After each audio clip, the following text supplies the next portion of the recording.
हिंदू पंचांग के अनुसार फाल्गुन मास की पूर्णिमा को होलिका दहन का पर्व मनाया जाता है। इसके अगले दिन रंगों का त्योहार धुलेंडी खेली जाती है।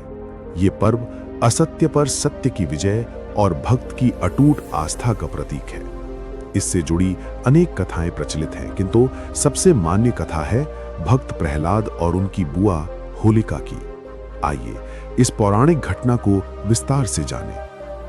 प्राचीन काल में महर्षि कश्यप और उनकी पत्नी दिति के दो पराक्रमी पुत्र थे, हिरण्याक्ष और हिरण्यकशिपु, तथा दो पुत्रियां सिंहिका और होलिका।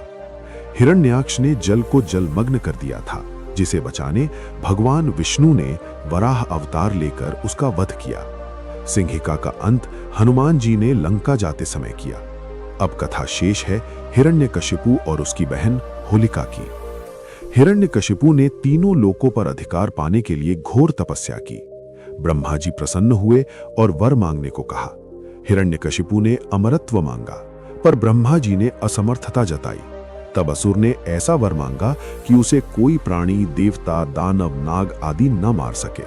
वो न दिन में मरे, न रात में, न घर के भीतर, न बाहर, न किसी अस्त्र शस्त्र से, न धरती पर, न आकाश में।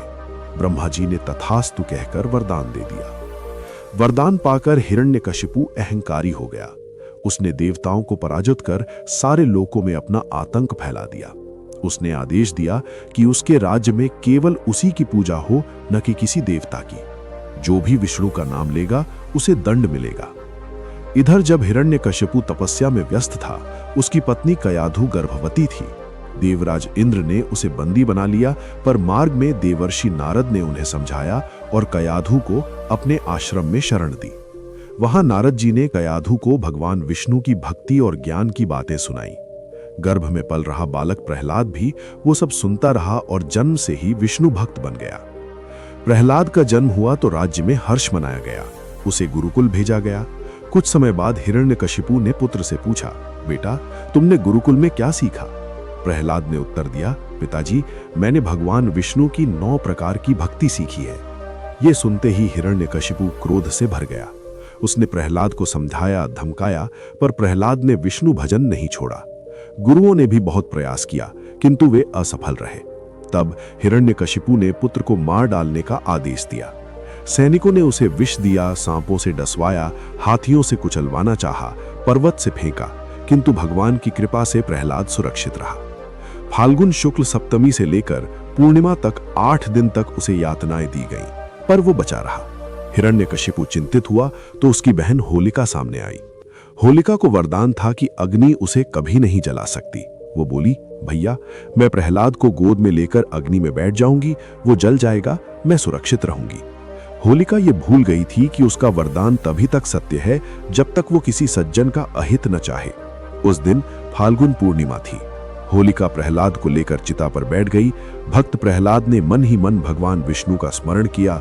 अग्नि ने होलिका को भस्म कर दिया, किंतु प्रहलाद सकुशल बाहर निकल आया।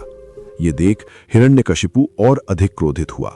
अब उसने प्रहलाद को एक खम्भे से बांध दिया और सभा में पूछा, कहाँ है तेरा भगवान? क्या इस खम्भे में है? और उसने खंभे पर घूंसा मारा। उसी क्षण खंभा फटा और उसमें से भगवान नृसिंह यानी सिंह के मुख वाले मानव रूप प्रकट हुए। उन्होंने हिरण्यकशिपु को पकड़ा और संध्या के समय यानी न दिन में न रात में, दहरी पर यानी न घर के भीतर न बाहर, अपनी जांघों पर रख यानी न धरती न आकाश, और अपने नखों से यानी न अस्त्र न शस्त्र उसका वध कर दिया। इस प्रकार भक्त प्रहलाद की रक्षा हुई और असुर राज का अंत हुआ।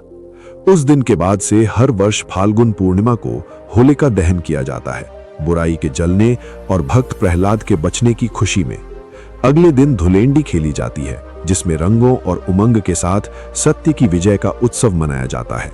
ये कथा हमें सिखाती है कि सच्ची भक्ति और धर्म की रक्षा स्वयं ईश्वर करते हैं।